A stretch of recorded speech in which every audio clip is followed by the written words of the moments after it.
Could the Pac-12 actually single-handedly destroy the Big 12? Pull up a chair, sit back, relax, and let's talk about it.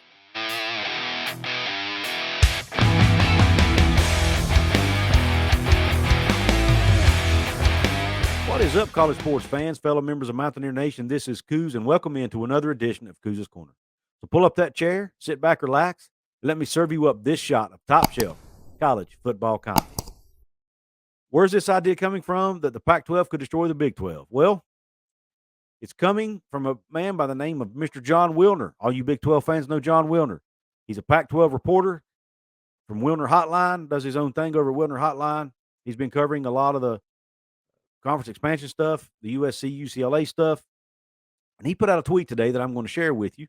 This was a retweet of a tweet by somebody named Mike Barr. But in the retweet, Mr. Wilner says, because it's currently in negotiations, talking about the current Pac-12 media negotiations, the Pac-12 would go to 6 most valuable Big 12 schools with long-term deal. 6 plus Texas and Oklahoma leaving equals enough votes to dissolve the Big 12, which equals no exit fees. Now, there's a couple things wrong with that first paragraph, that first part there. Number one, what Pac-12 or Big 12 team, for that matter, is going to sign a long-term deal right now with the way college athletics is, with all the movement that's going on, with all the changes that are taking place, as fast as things are changing, no school is going to want to sign a long-term media deal with a conference. The second thing that's wrong with that statement, it is not that easy to dissolve the conference. I'm going to put a link to an article that Mr. Jason Shear shared as actually a comment under this. There's a website called frankthetank.com, and I know it sounds crazy, but that's the name of the site, and this article looks legit. And since it was shared by Jason Shear, who's a respected reporter, I think it carries some weight. I'm going to link to it. But basically, I'm not going to get into the details of it, but basically, it is extremely difficult to dissolve a conference. And I'll let you read that article and find out why. But this wouldn't do it necessarily. Then he goes on to say the Pac-20 would include BYU, Houston, San Diego State, plus one more. It would equal insulation from second Big Ten raid, which would equal goodbye Big 12. What's wrong with that statement? I don't think it insulates anybody from a Big Ten raid. Just because you get 20 schools doesn't mean this conference will still be as valuable as the Big Ten. It doesn't mean Oregon and Washington or Stanford and Cal still wouldn't want to go to the Big Ten. It still doesn't mean the Big Ten would be done taking from your conference. I don't think it would necessarily alleviate that problem. Going back to the reason none of the schools would want to sign a long-term deal, in my opinion. Then he goes on to finish it out by saying exit fees mean everything or nothing. Now, even though I don't think this is going to happen, I don't think 6 Big 12 schools would ever go to the Pac-12. Just for the sake of this video and just for fun, let's just imagine they actually would. What 6 Big 12 teams would the Pac-12 actually want? Well, I'm going to pull up a chart that was provided by the one and only Mr. Tony Altimore. We all know who provides these wonderful heat maps for us, these charts for us. And this is actually the Big 12 schools, the new Big 12, without Texas and Oklahoma, with the Pac-10 without USC and UCLA. It's comparing all the schools. It goes left to right. Green means they align well with other schools in the conference. Red means they do not align well with other schools in the conference in that category. It doesn't mean it's bad. It doesn't mean that school's bad in that category. It just means they don't align in that category with the other schools in the conference. It's basically you're comparing apples to apples here, right? What you're doing. So, as you can see, here they're listed. The first 3 schools are obviously Pac-12 schools. Then here, voila, we get BYU in column number 4. BYU is a top 40 academic institution. So they would fit academically with the Pac-12. Now, we know that in the past, the Pac-12 has denied entry to BYU over their religious views that don't align with the views of a lot of the Pac-12 institutions, so they've not let them in. But I think in today's time, if you have a chance to get BYU and you're the Pac-12 now, after what you just went through, you take them. You get a great rivalry with Utah that would bring eyeballs to the TV sets. You get a quality program who's had success on the field, even has a national championship under their belt. And you get a passionate fan base. Let's move on. The next one in line would be Baylor. Another top 40 academic institution is Baylor. Baylor has a strong football brand. They now have a strong basketball brand. They're on the come up as far as the athletic program. I don't even know if you can say they're on the come up. They're there now. Can they sustain it? We'll see. But they have a great AD in Mac Rhodes, a great president in Lena Livingstone. They're both very well respected across the country, not just in the Big 12. So there's Baylor would be according to this chart, would fit in with the Pac-12 or Pac-10 in this case. Then you've got TCU, another strong academic school, another top 40 academic institution. You get the Dallas-Fort Worth TV market. You get a strong brand in the Horned Frogs. So they would be about middle of the pack when you compare them with the Pac-12 and the Big 12. Next, you've got Kansas. They are AAU accredited. They're only AAU school left that's accredited in the Big 12. Now, it shows that Iowa State is, but they have since lost it since this chart was created. So Kansas is an AAU accredited institution, not as strong as TCU and Baylor in other academic areas, but nonetheless a good academic institution. We all know about their strong basketball brand, arguably the top one in the country, with at least top 3 or 4 anyway. Football, not so much. We all know they've struggled on the football field, have been one of the worst football teams in the country the last several years. So they don't have that going for them. Then you've got Iowa State, who's on the come up as a brand. They're decent academically. They have since lost AAU status. Now, the AAU status doesn't mean as much to the Pac-12, but although most Pac-12 schools do have it, Arizona State doesn't, Washington State doesn't, Oregon State doesn't, but a lot do. Or most do, I should say. Iowa State, they're about middle of the road. They don't really bring a strong media market. They bring a decent brand, at least from a football perspective. Oklahoma State, great brand. Arguably the top brand remaining in the new Big 12. Very good on the football field. They'll bring eyeballs to the TV sets. Don't bring a huge media market, but they do get you into a new market in the state of Oklahoma. West Virginia. West Virginia definitely doesn't fit in from an academic perspective in the Pac-12.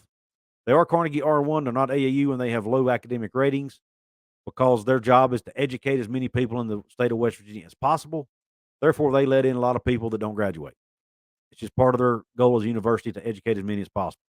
So that's going to cause their academic rankings to suffer.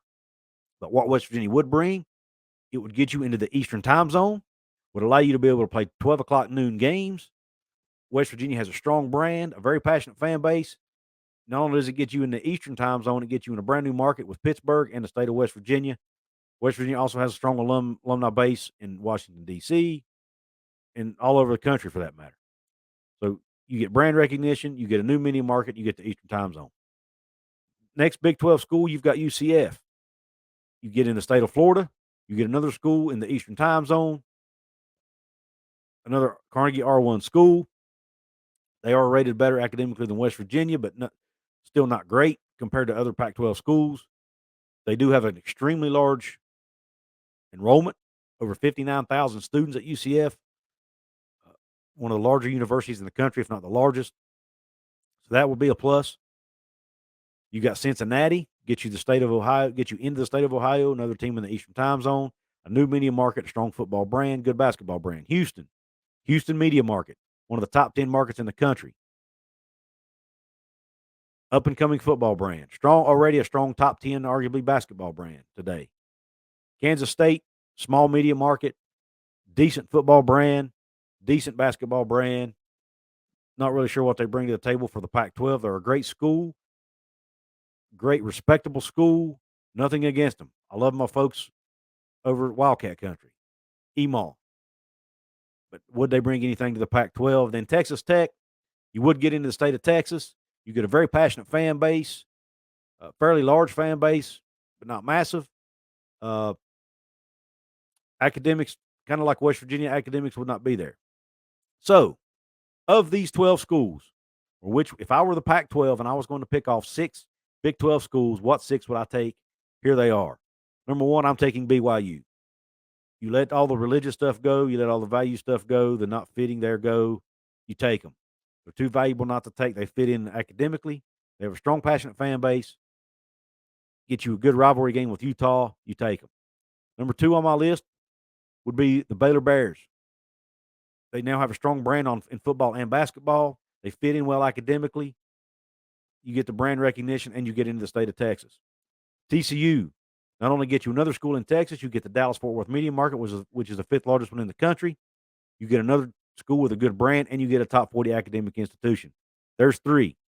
Number 4, I'm taking the Oklahoma State Cowboys. Oklahoma State, like I said earlier, arguably the top brand remaining in the new Big 12 from a football perspective, have won consistently year in, year out on the football field. They've had some good years on the basketball court as well. Mike Gundy's got that program rolling right now. They have arguably the largest fan base in the new Big 12. They're going to bring eyeballs to the TV. I think you take them. Number 5, believe it or not, and yes, I know I'm biased here, but I'm taking the West Virginia Mountaineers if I'm the Pac-12 and I have a chance. Like I said earlier, get you into the Eastern time zone, get you the capabilities of playing in that noon time slot, which the Pac-12 can't do right now, and doing it on a consistent basis. Get you in brand new media markets with Pittsburgh and West Virginia, and it gets you a strong brand. West Virginia is a top 30 or top 40 brand, depending on whose opinion you read. But West Virginia is a national brand. 15th winningest program of all time in football, a top 25 program of all time in basketball as far as wins go. The only thing that West Virginia does not have is a national championship. That's it. They've won BCS bowls. They've won conference championships. They've done it all except win the national championship. That's the only thing they haven't done. It has eluded them.